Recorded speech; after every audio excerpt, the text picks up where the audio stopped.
Black CEO rushed to court. After hearing cops tased his son in school, what he did next. Ended 3 careers. The phone rang once. Then again. By the 3rd ring, Darius King already knew something was wrong. His assistant never called twice in a row, let alone 3 times during a board meeting. He answered, voice low. "This better be life or death." "Mr. King," Vanessa whispered, trembling. "It's your son, Jameer. He's been tased at school. By police time stopped." Darius's mind blurred as the boardroom around him fell silent. He rose slowly, his 6'3" frame towering over the mahogany table. "Cancel the rest of this meeting," he said, voice colder than ice. "I need my car at the front, now." 5 minutes later, his black armored SUV screeched out of the King Tech building garage and headed straight for Crestwood High. The hallway outside the nurse's office smelled like bleach and bad decisions. 2 uniformed officers stood by the door, smug and casual, as if they hadn't just electrocuted a 15-year-old honor student. Darius's jaw clenched as he approached. "Which one of you tased my son?" he asked. One officer, a wiry man with thinning blonde hair, shifted. "Sir, this is an ongoing investigation. I'd advise you to calm down." "I didn't ask for advice," Darius said. "I asked a question." Behind him, his lawyer, Nina, caught up, tablet in hand. "We have security footage from the hallway," she said, "and eyewitness statements from 5 students. I strongly suggest you answer the man."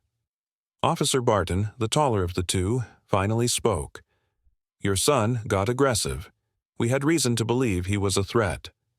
Darius raised a brow. "A threat? My son? In algebra class?" "He refused to put down his phone," Barton muttered. "That's it," Darius said, stepping closer, his voice now a barely contained growl. "You fired 50,000 volts into a child's chest because he didn't put away a phone fast enough?" Barton looked away. "Where is he?" The nurse opened the door, eyes wide. "He's awake, shaken, no burns, but he's scared." Darius entered the room. Jameer sat on the cot, IV in one arm, fear in his eyes. When he saw his father, he broke. "I didn't do anything, Dad." I swear Darius's chest tightened. He sat beside him, placing a hand on his back. "I know, son. I know." Then he stood, turned to Nina.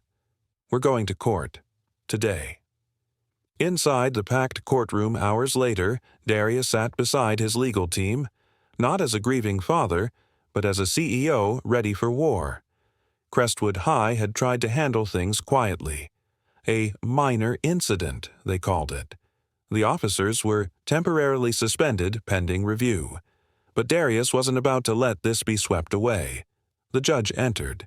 Cameras flashed. Reporters scribbled. Across the aisle sat Officer Barton and his partner, smug again, flanked by their union lawyer. Next to them was Principal Hardy, trying not to sweat through his too-tight collar. Nina stood. "Your Honor, we'd like to present video evidence showing that Jameer King was seated at his desk when Officer Barton entered the classroom and demanded his phone. When Jameer hesitated, likely confused, Officer Barton deployed his taser without physical warning or de-escalation." Gasps rippled through the courtroom. "And," she continued, "our independent forensic analysis reveals Officer Barton fired the taser from a distance of only 4 feet, in violation of both state policy and school protocol." The opposing lawyer stammered. "Objection, Your Honor." "Overruled," the judge snapped. "Continue." Nina turned the screen to the jury. The footage played. Jameer raised his hand as if to speak, then collapsed as volts ripped through him. The room was silent but for the sound of Jameer's body slamming the floor. When the video ended, Darius stood. "I didn't come here just as a father," he said. "I came as a citizen. My son is not a criminal. He's a student. You treat black boys like threats before you ever see them as children. That ends today." The judge nodded slowly. "We'll take a short recess before I make my ruling." During the recess, Barton approached Darius outside the courtroom, flanked by Hardy and the school's superintendent.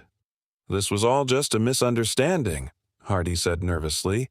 "Surely we can reach a settlement, quietly, for the sake of the school." Darius didn't smile. "I already declined your hush money," he said, "but I'll give you something else instead." He stepped forward, eyes locked on Barton's. "You're going to resign, today. You and your partner, and Hardy, you'll step down from your position, effective immediately." The superintendent scoffed. "You think you can just demand that?" Darius pulled out his phone, tapped once. The courtroom TV screens came back to life. Emails, secret memos, records of previous complaints against both officers, and, most damning, a leaked voice recording. Hardy: "Just hit them with the taser. It shuts them up." A gasp, then silence. Darius smiled, just barely.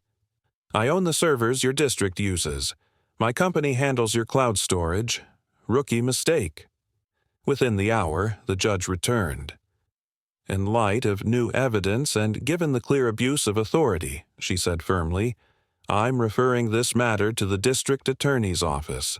Officers Barton and Wells are hereby stripped of badge and rank. Principal Hardy, you are barred from any future educational employment pending investigation."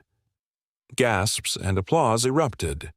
Jameer, sitting behind his father, looked up in awe. Darius sat back, arms folded. 3 careers gone. Justice served. But most importantly, one truth was made clear for everyone watching. You don't touch a black child and expect silence. Not when his father is Darius King. Disclaimer: this story is a fictional dramatization created for entertainment purposes only.